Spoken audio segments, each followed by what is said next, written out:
루키는 인생의 흉년을 만난 한 가정이 어떻게 하나님의 회복을 경험하게 되었는지를 말씀해 줍니다. 지금 우리 가운데도 어려움을 겪는 분들이 있을 것입니다. 건강의 어려움, 경제적인 어려움, 가정적인 어려움, 그리고 진로에 대한 어려움 등 다양한 어려움들이 있을 것입니다. 혹시 그런 과정 중에 나오미처럼 인생의 흉년을 만났다 그런 생각이 드십니까? 만약 그렇다면 하나님께서 나오미의 가정처럼 우리 모두도 회복시켜 주셨으면 좋겠습니다.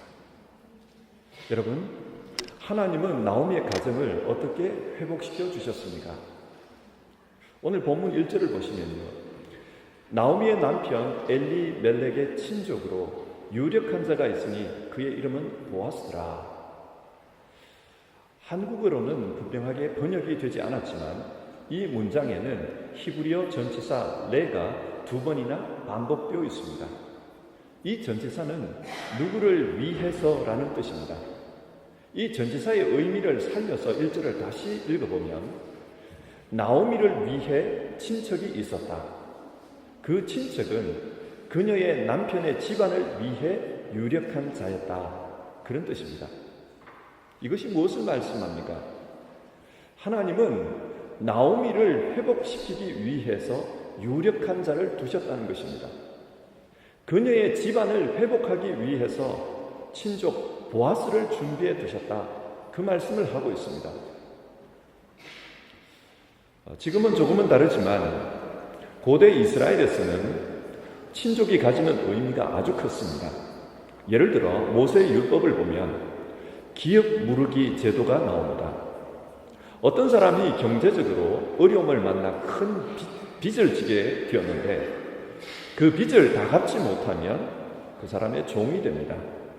이때 가장 가까운 친족이 그 빚을 대신 갚아주어서 종이 되지 않도록 하는 것, 그것이 기업 무르기 제도입니다. 이처럼 고대 사회의 친족은 아주 특별한 의미가 있었습니다. 그러나 사회가 점점 각박해지고 사람들이 이기적으로 변해가면서 친족이 가지는 의미도 유명무실하게 되었습니다. 하지만 하나님은 이런 시대에 나오미를 위해 그의 가정을 회복시키기 위해 친족 보아스를 사용하십니다. 그러면 보아스가 어떤 사람인가? 1절을 보시면 그는 유력한 자라고 말씀하고 있습니다.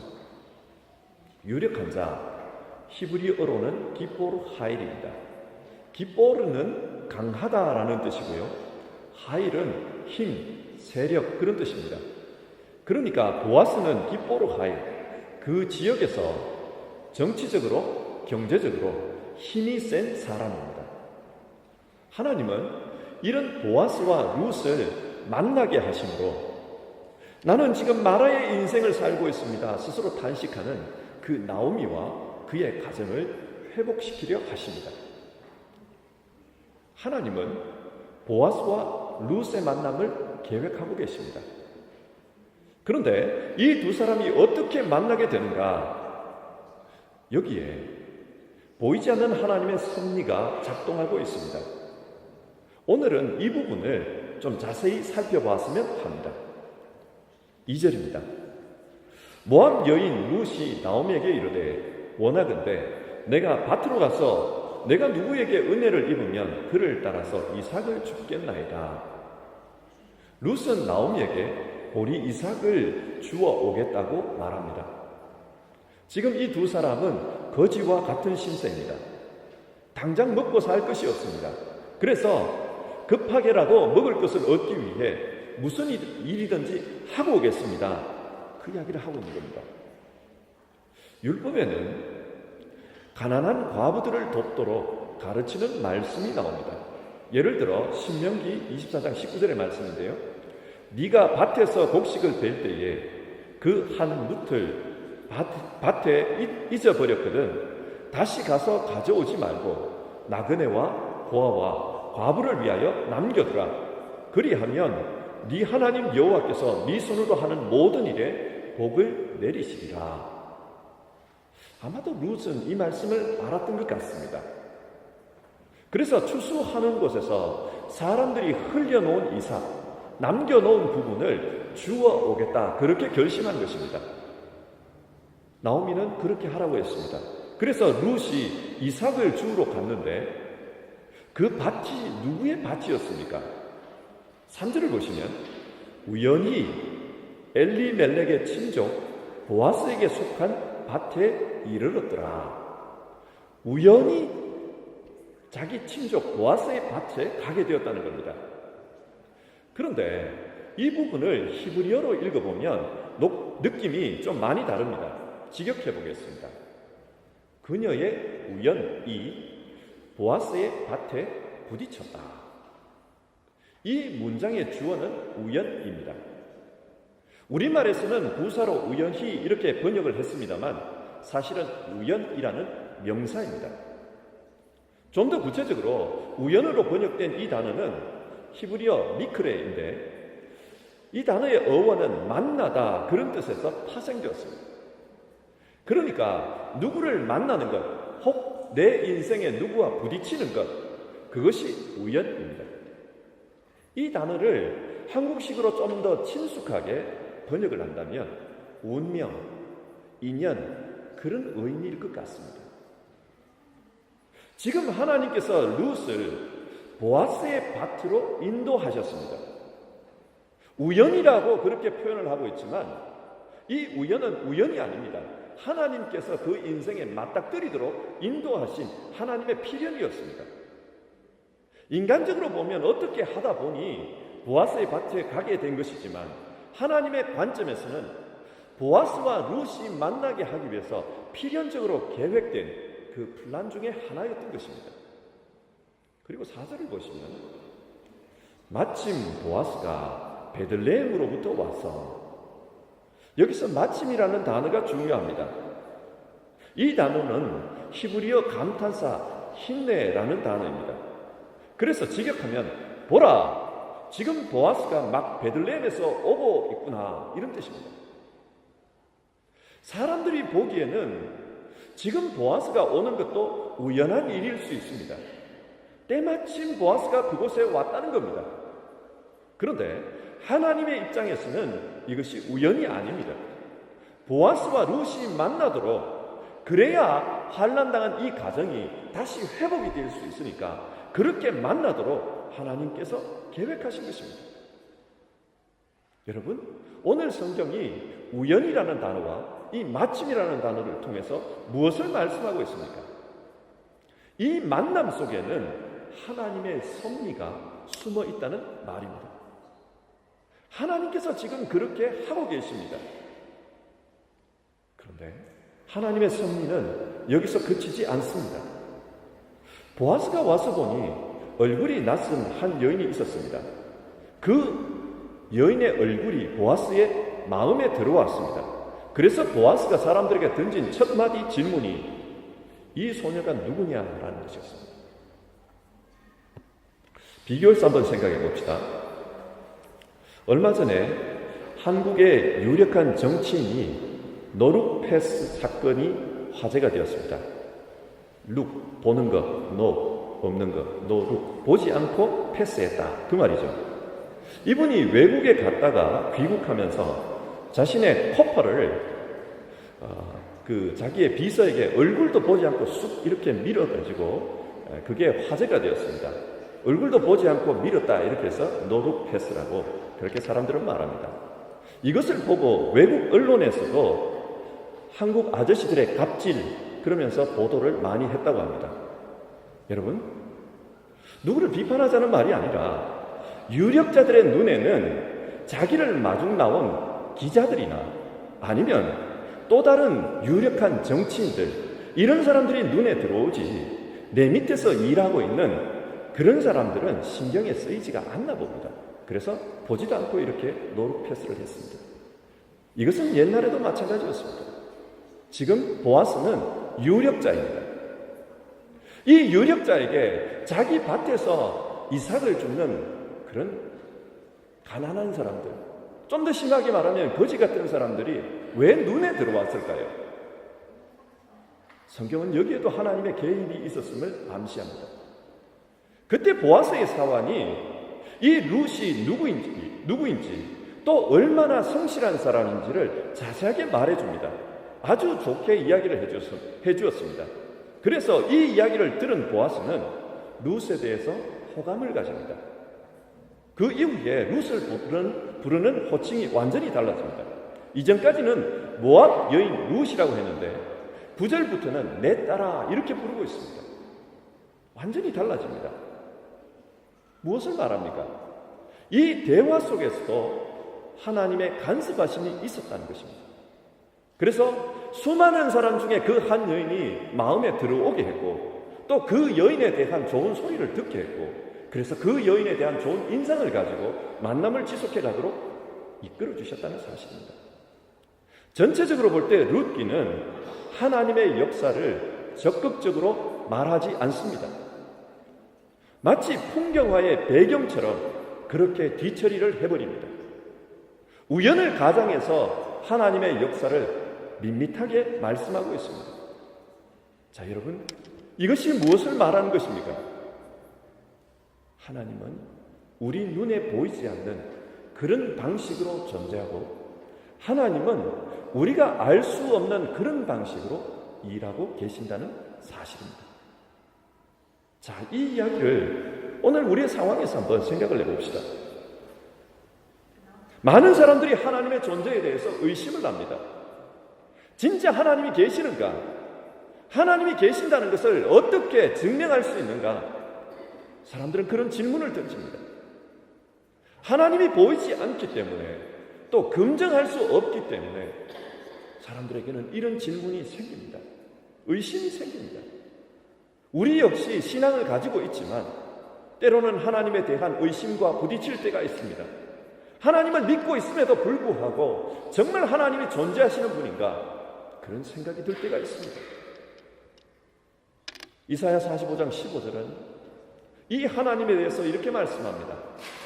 구원자 이스라엘의 하나님이시여 진실로 주는 스스로 숨어 계시는 하나님이십니다. 이사야는 하나님을 숨어 계시는 하나님이라고 그렇게 명명하고 있습니다. 자기의 시대에 나라가 바벨론에게 넘어가고 있는 그 시대에 과연 하나님이 어디 계시는가 사람들이 질문하고 있을 때 이사야가 발견했던 하나님은 숨어 계시는 하나님이었습니다. 그래서 우리 역시 오늘의 삶을 살다 보면은 하나님이 계시지 않는 것 같은 그런 생각이 들 때가 있습니다.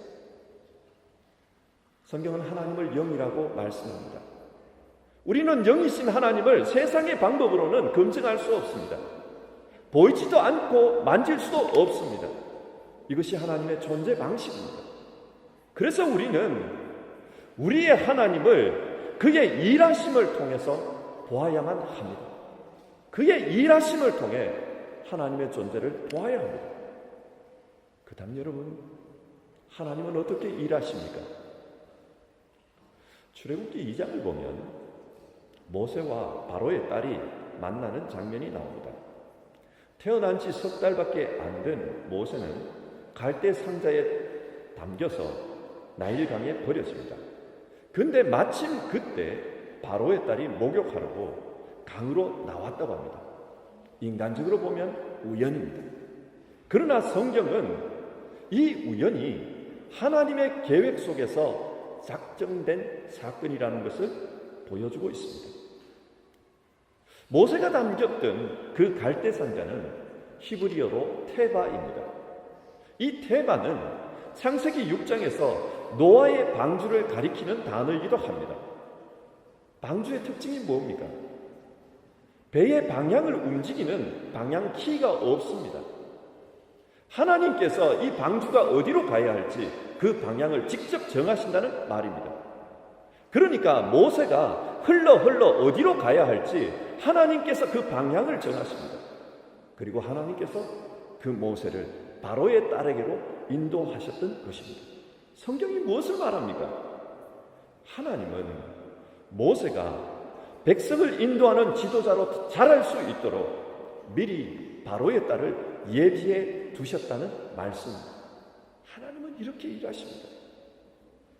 누가복음 5장을 보면요, 예수님께서 제자 베드로를 처음으로 부르는 장면이 나옵니다.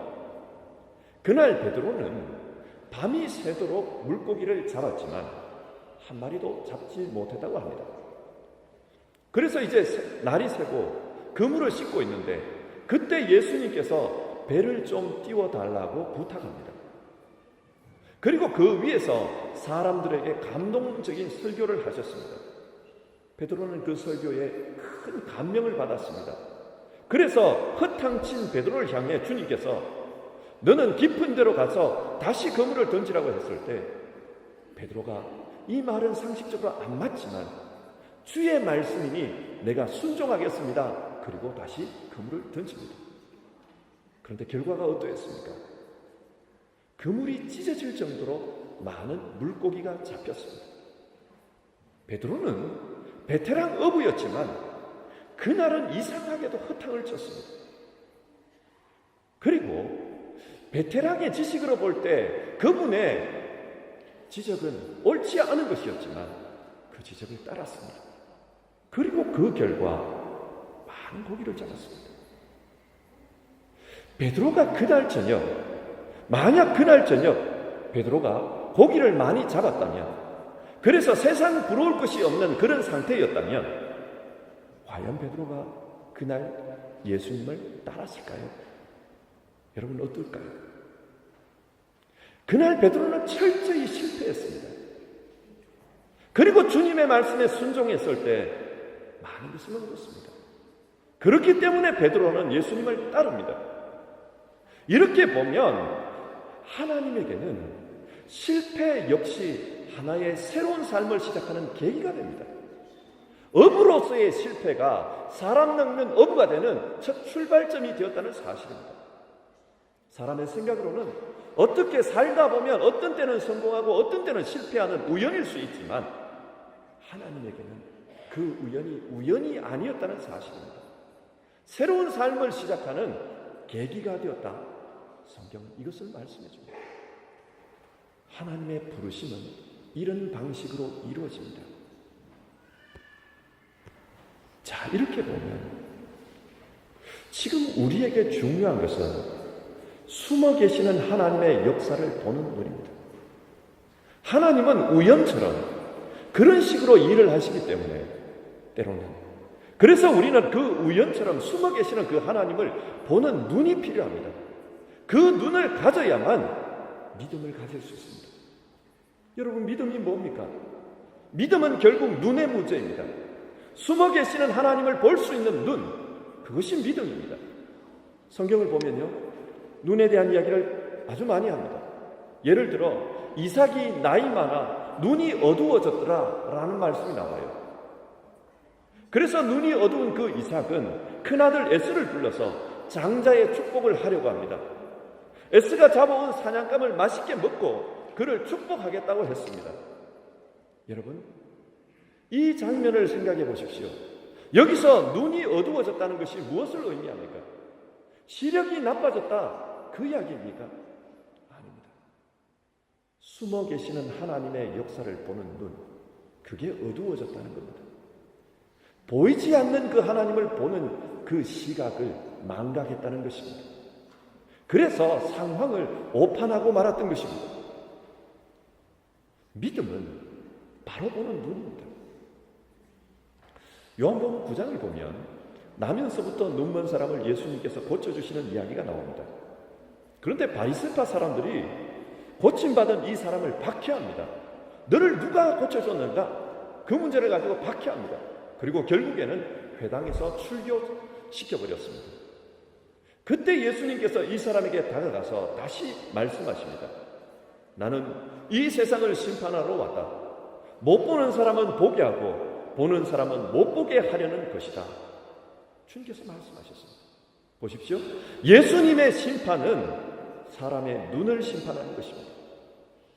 육신의 눈으로 세상을 보는 사람, 그래서 하나님이 없다고 하는 사람, 상황을 오판하는 사람, 그 사람들을 주님은 심판하십니다. 숨어 계시는 그 하나님을 영원토록 보지 못하도록 막아버리십니다.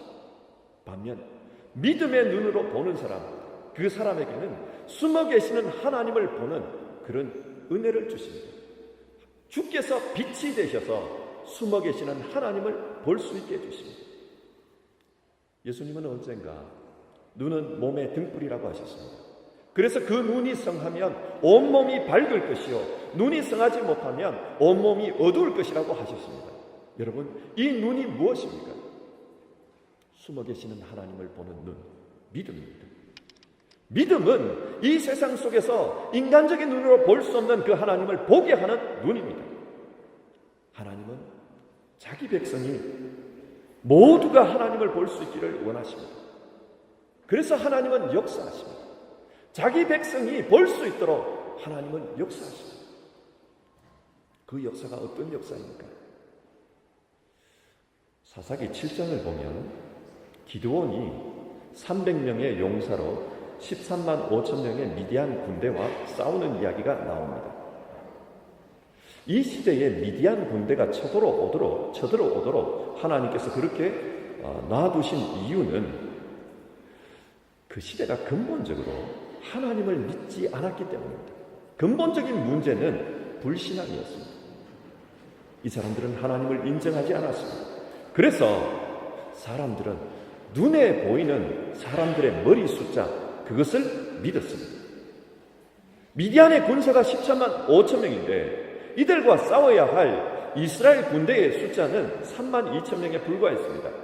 단순하게 계산하면 4배나 많은 적군이 쳐들어왔습니다. 이스라엘이 절대적으로 불리합니다. 그래서 이스라엘 군대는 그 메뚜기 떼와 같이 많은 미디안 군대를 보면서 두려워했다고 합니다. 그런데 하나님께서 의외의 명령을 내립니다. 지금 이스라엘의 군대 숫자가 너무 많으니까 사람을 줄이라는 겁니다. 숫자를 줄이라고 합니다. 얼마나 줄이라고 하는가? 300명까지 줄이라고 합니다. 왜 이렇게 줄입니까? 지금 근본적인 문제는 하나님의 존재를 믿지 않는 것입니다. 그래서 하나님은 지금 이 싸움을 통해서 하나님이 계신다라는 것을 보여주고 싶어 하십니다. 그런데 만약 3만 명이 13만 명과 싸워서 이기면 사람들은 착각할 수 있습니다. 우리의 군사적인 능력이 탁월해서 1대4로 싸워 이겼다, 그렇게 착각할 수가 있습니다. 그래서 하나님은 도저히 사람으로서는 이길 수 없는 숫자까지 줄이라고 합니다. 이 300명은 하나님의 살아계심을 나타내는 숫자입니다. 하나님의 살아계심 아니고는 설명할 수 없는 그 숫자까지 줄이라고 합니다. 우리 역시 마찬가지입니다. 하나님은 자기 백성에게 하나님의 살아계심을 보여주시기 위해서 때로는 숫자를 줄이라고 합니다. 그래서 물질의 어려움, 때로는 건강의 어려움, 때로는 생활의 어려움, 그 어려움들을 통해서 우리로 하여금 하염없이 낮아지는 삶을 살아가도록 만들어버리십니다. 3만 명에서 10,000명으로, 10,000명에서 300명까지 그렇게 낮아지도록 만들어버리십니다. 여러분, 이때 우리는 하나님을 보아야 합니다. 보이지 않는 그 하나님께서 하나님 자신을 나타내기 위해서 우리 가운데서 일하시는 것을 보아야 합니다. 이게 믿음입니다. 성경은 예수 그리스도를 보이지 않는 하나님의 형상이라고 부릅니다. 보이지 않는 하나님께서 자기를 나타내시기 위해 육신을 입고 이 땅에 오셨습니다. 그런데 성경은 육신을 입고 이 땅에 오신 이 사건을 하나님의 낮아짐으로 표현하고 있습니다. 하나님이 어디까지 낮아지셨습니까? 십자가에 죽기까지 낮아지셨습니다. 이 낮아짐을 통해 사사기식으로 말하면 숫자를 줄이는 이 사건을 통해 하나님은 자기 자신을 나타내셨습니다. 내가 존재한다. 그것을 이 예수 십자가 안에서 나타내셨습니다. 십자가는 낮아짐을 통해 하나님이 살아계신다는 것을 나타내신 사건입니다. 그처럼 하나님은 우리 인생에도 십자가를 주십니다. 그래서 그 십자가를 통해 우리로 하여금 낮아지게 하고 그 낮아짐 속에서 하나님이 진짜 살아계신다는 것을 보여주기를 원하십니다. 우리는 어려움을 당할 때, 우리의 삶 속에 고난이 밀려올 때, 그때 숨어 계시는 하나님, 그 하나님을 생각해야 합니다. 우리를 낮추시는 하나님을 믿음의 눈으로 바라봐야 합니다. 말씀을 정리하겠습니다. 오늘 말씀은 숨어 계시는 하나님의 역사에 대해 이야기합니다. 여러분, 왜 성경은 숨어 계시는 하나님에 대해서 말씀합니까? 우연히 마침내 왜 그렇게 말씀합니까? 그것은 우리의 일상에서 하나님이 잘 보이지 않기 때문입니다. 그러나 하나님은 우리 모두가 그럼에도 불구하고 하나님을 잘 믿기를 원하십니다. 그래서 성경은 숨어 계시는 하나님을 보는 눈, 그 눈, 믿음의 눈을 가지라고 말씀합니다. 어떻게 숨어 계시는 하나님을 볼 수 있습니까? 먼저 믿음의 눈으로 세상을 해석할 때 숨어 계시는 하나님을 볼 수 있습니다. 믿음이 아니고는 숨어 계시는 하나님을 볼 수가 없습니다. 그 믿음이란 성경 속에서 말씀하는 하나님, 성경의 관점으로 보는 하나님, 그 하나님입니다. 믿음은 다른 데 있지 않습니다. 성경의 관점으로 하나님을 보는 것입니다. 두 번째로, 하나님께서 숫자를 줄이실 때 그때가 오히려 하나님을 잘 볼 수 있는 때입니다. 십자가를 믿는 믿음으로 살아갈 때, 내 인생의 십자가를 짊어지고 갈 때, 그때가 오히려 하나님을 잘 볼 수 있는 때입니다. 여러분, 세상 속에서 어려움을 만났을 때 그때 하나님께서 일하고 계신다는 것을 생각하십시오. 그리고 그때 하나님께서 우리에게 보아스를 예비해 두셨다는 것을 믿으십시오. 로마서 8장 26절은 보이지 않는 하나님께서 우리를 위해 어떻게 일하시는지를 말씀해 줍니다.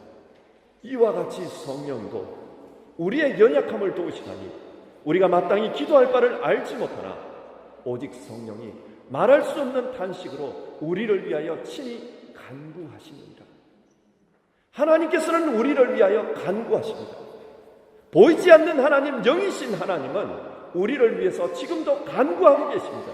그래서 모든 것이 합력하여 선을 이룰 수 있도록 그렇게 일하고 계십니다. 이것을 믿으며 살아갑시다. 지금 보이지 않아도, 지금 어려움 속에 있어도 하나님은 일하고 계신다는 것을 믿으며 살아가길 바랍니다. 그러면 우리는 소망을 가질 수 있습니다. 어떤 어려움이 있어도 우리는 소망을 가질 수 있습니다.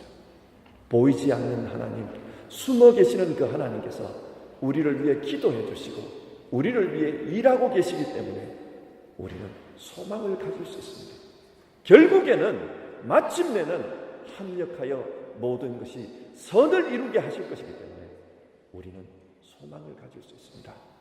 사랑하는 성도 여러분, 하나님이 보이지 않을 때 오히려 믿음의 눈으로 숨어 계시는 하나님을 보십시다. 그러면 모든 것이 합력하여 선을 이루는 그 소망을 가질 수 있습니다. 기도하겠습니다.